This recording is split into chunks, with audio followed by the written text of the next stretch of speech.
சக்தி, என்னாச்சு சக்தி? ஏன் ஒரு மாதிரி உட்காந்துருக்க? அதெல்லாம் ஒண்ணும் இல்லைண்ணே, நான் நல்லா தான் இருக்கேன். சக்தி, நான் என்ன உன்னை இன்னைக்கு நேரத்தை பார்க்குறேன், குழந்தையிலிருந்து பார்த்துக்கிட்டு இருக்கேன். என் தங்கச்சி எப்போ எப்படி எதுக்கு ரியாக்ட் பண்ணான்னு எனக்கு தெரியாதா? என்னாச்சு சக்தி, சொல்லு. அதான் எதுவும் இல்லைன்னு சொல்றேன்ல, ஒரு மாதிரி சோர்வா இருக்கு, அதான் இங்க உட்காந்துருக்கேன். பொய் சொல்லாத சக்தி. உன் வாய் தான் எந்த பிரச்சனையும் இல்லைன்னு சொல்லுதே தவிர உன் முகத்துல பிரச்சனை இருக்குங்கிறது நல்லா தெரியுது. அதான் சொல்றேன்ல, நான் சோர்வா இருக்கிறதுனால தான் உனக்கு அப்படி தெரியுது. திரும்ப திரும்ப சொன்னதே சொல்லாத சக்தி. ருத்ராமா வீட்டுல ஏதோ பிரச்சனை நடந்திருக்கு, கரெக்டா? உன் கண்ணீரே சொல்லுத சக்தி.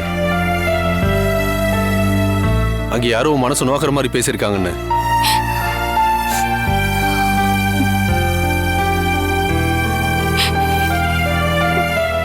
இங்க பாரு சக்தி, என் அனுபவத்துல சொல்றேன், பணக்காரங்க எல்லாருமே ஒரே மாதிரிதான் இருப்பாங்க. அவங்களுக்கு ஸ்டேட்டஸ் தான் உயிர். அதுக்காக அவங்க என்ன வேணாலும் செய்வாங்க. அவங்க பண்ண தப்புக்கு நம்மள பலிகடை ஆக்கிடுவாங்க. உனக்கும் அதான் நடந்திருக்கு. இல்ல, பிரச்சனை நடந்தது உண்மைதான். ஆனா நீங்க நினைக்கிற மாதிரி பெரிய பிரச்சனை எல்லாம் ஒண்ணும் இல்ல. பிரச்சனை பெருசோ சிறுசோ உன்னை அள வச்சு பாக்குறாங்கல்ல, அதுதான் பணக்கார திமிரு. சூழ்நிலைக்கு ஏத்த மாதிரி பேச்சையும் மாத்துவாங்க, ஆளையும் மாத்துவாங்க. நீங்க சொல்றது சரிதான். சூழ்நிலைக்கு ஏத்த மாதிரி பேச்சு மாத்துவாங்க, ஆளையும் மாத்துவாங்க. என்ன பாக்குற? நானும் அங்க வேலை பார்த்தவன் தானே, எனக்கு தெரியாது அங்க என்ன நடந்திருக்கும்னு. அவங்க கிட்ட இத்தனை வருஷமா வேலை பார்த்த என்னையே அவங்க ஸ்டேட்டஸ்க்கு ஒரு பிரச்சனை வந்ததும் துரோகின்னு முத்திர குத்தல. ஆனா எல்லாரையும் அப்படி சொல்லிட முடியாதுல்ல. பணக்காரங்கள்ல ருத்ராமா மாதிரி நல்லவங்களும் இருக்கதானே செய்யறாங்க. நான் திரும்பவும் சொல்ற சக்தி, பணக்காரங்க எல்லாரும் ஒரே மாதிரிதான்.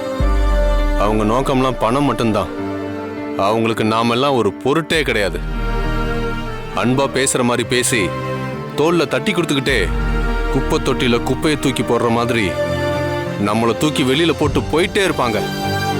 நீ பெருசா நம்புறிய ருத்ராமா, அவங்க கூட விதிவிலக்கு இல்ல. ஆனா மத்தவங்க அப்படி பண்ணலாம், அது எனக்கு தெரியாது.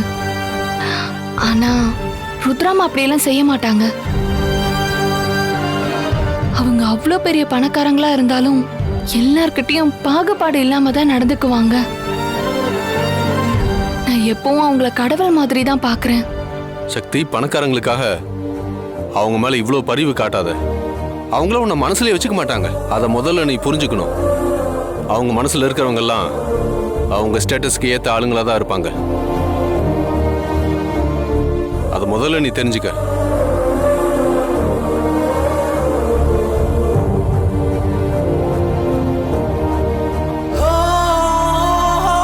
அண்ணா சொல்றது உண்மைதான். அப்படின்னா சிவா சார் கூட நம்மளை விட அனிதா அம்மாக்கு தான் முக்கியத்துவம் கொடுப்பாரோ?